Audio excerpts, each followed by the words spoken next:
Hey, what's going on, people? Welcome back to my channel with me, your host, Ingenuous, and I do hope you lot are doing well today. I really do hope that, and welcome back to Apex Legends News, the weekly series where I evaluate everything that's been leaked and that's being said about Apex Legends across the weekly headlines and give you my opinion, and most importantly, ask for your opinion.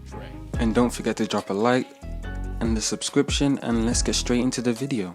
And peace out.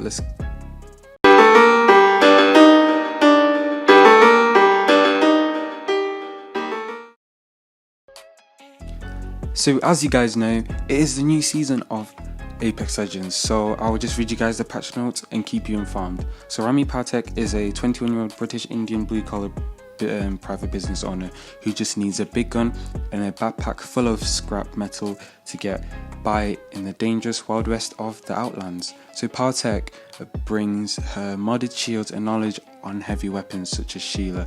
So her passive is modded loader, which in Rampart has increased magazine capacity and faster reloads when using LMGs and a minigun. And then her tactical is Rampart builds a crouched cover wall which deploys a full amped wall that blocks incoming damage and amps outgoing damage, which means it just increases the damage. So you can also place a maximum of 5, which is quite interesting. So as you guys already know, there is a new gun coming to Apex Legends, which is the Volt SMG, and it says that here, the description says that it's the first energy-based SMG to see regular use in the frontier. So as we found out in the dev stream, the differences between the Volt SMG and the R99 is that it has less fire rate, but it's easier to control at long range, and it's easier to control the recoil. So it's just basically it's more comfortable and has a slower DPS. So let's get straight into the crafting system. Here it says that we all know that RNG gods are not always in our favour. With Season 6 we are introducing a crafting system, and yeah, so it says find materials throughout the map via loot bins or material stations, and then take these to the replicator. In the replicator you'll find 8 different pieces of loot that you can craft if you have enough materials. So some of this loot rotates weekly or on a daily basis, but you'll always be able to see what's currently available in the game selector on the map. And also in the dev stream we learned that if a weapon's there or a certain piece of loot's there, you won't find it on ground loot. That's just to make it less unsaturated, the loot pool. And then the armor meta. With Season 6 we are introducing some big changes to the way armor works in the game. First off, all the armor in the game is Evil Shield except for gold armor, and when you find white, blue or purple armor on the ground, it is pre-leveled up armor. It can be picked up like normal and continue to be evolved. Red armor is not in the ground loot and can only be achieved through evolving. Gold armor is not part of the Evil track and is only found in rare location as usual. And then another interesting change is that players spawn with level 0 armor. So if you get into gunfight straight away and do enough damage, you'll automatically level up into white armor, and you can continue to take that all the way to red. We think this will really help with loot availability in the early game without requiring players to drop hot when they don't want to. With all the changes in Season 6, players now have the opportunity to level up their shields through damage, luck in the ground loot, or through crafting. So those 3 possibilities of you getting good loot. The last difference is that all armor is coming down by 25 health. This means players with purple and gold armor will have 175 health, not 200. Red armor gets you to 200 health, and you can no longer get it to 225. Our goal for this is to bring down the TTK, which is the time to kill, and a bit of order to better reward strategical positioning. So the new damage requirements are right there, you can read them yourself, I don't think I need to explain them. So also they've added hollow sprays, which is just another way to just express yourself in the arena, like skins and stuff like that. So I won't get into the battle pass because you can check that on the website, and I'll put a link down in the description for that. So a big difference is with the quests. So the description here is follow the story from season 5 quests now in full color illustrated comics. So I'll just show you guys a video right now which explains the changes coming. It's pretty much the same. Yeah, so you get one max, you still get one max every day. You take it back to the lobby, you get your reward track. And instead of telling a story through text now, we've transitioned all of that storytelling into full color comic pages drawn by the artists at Dark Horse, written by Manny's team. It really gives us a more visual way to tell the story, and it makes the story a lot more richer. You know, you're not trying to imagine what the bar might look like or what the characters are doing on screen. It's awesome art. We really wanted to double down on telling a story with quests. That was sort of always the goal. And what you're going to notice is that there are no PvE missions this season. And just to touch on that a little bit, I was trying to be pretty clear about that in season 5, how the PvE missions they were an experiment. We kind of used what we had with the Prowlers to put in some new content to help tell a story. The quest has always been about a way to tell a story. So we wanted to make sure that we put our effort into all the things that really mattered this season. I think we're telling a better story with the storytelling is stronger, and some of the gameplay stuff kind of went into the other content for the rest of the season.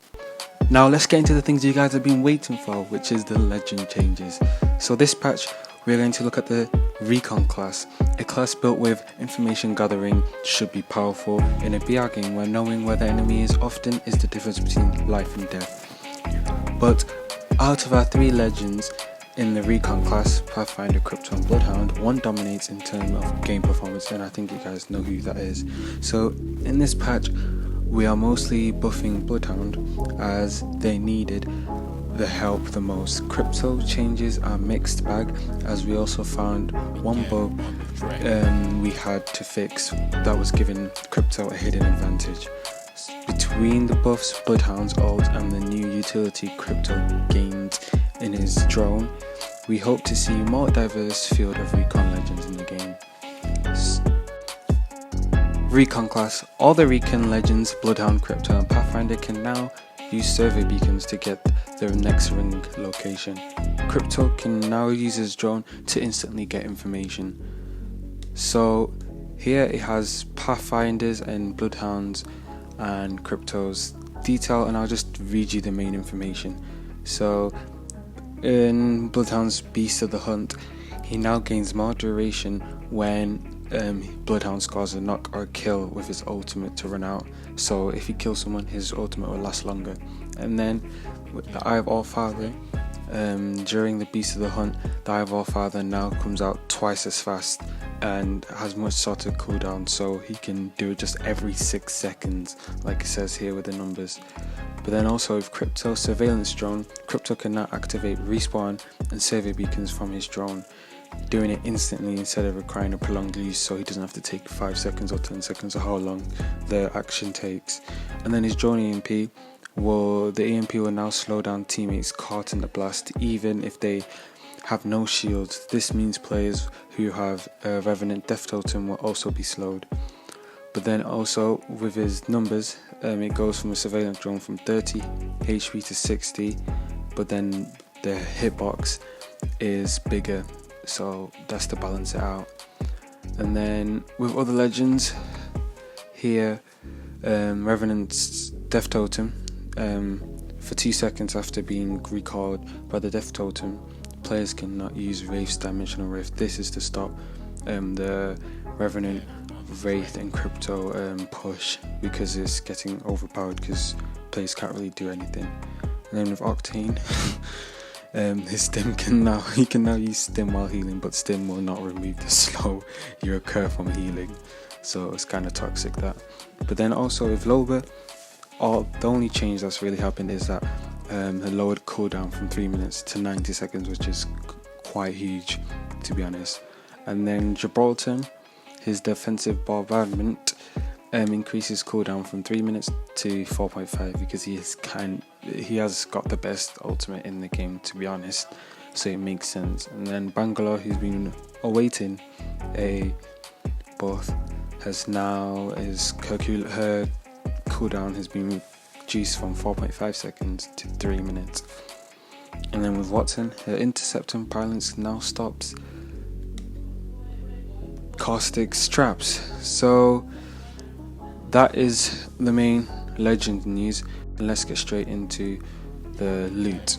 Okay, so I'll just quick fire the loot information. What's been added is energy mags, turbocharger hop up. Updated is the precision choke, so now the precision choke is already on the triple take, so it's no longer a flow weapon. And then in a supply drop is now the R99, and the damage has been increased, and you can see the damage numbers here. But then also the devotion clip has been reduced to original values and is now floor loot. And the rest of the information I'll just put on the screen here, which is the fully kitted weapon swaps, and then the updated loot and the weapon updates, which the Hemlok's been buffed, charge rifle's been nerfed, triple take's been buffed, PK stayed the same, Spitfire has been buffed, and Havoc has been buffed, and Mozambique and the P2020. So that's basically all the Apex news, and I just want to thank you guys for watching. Please drop a like and subscription, and peace out.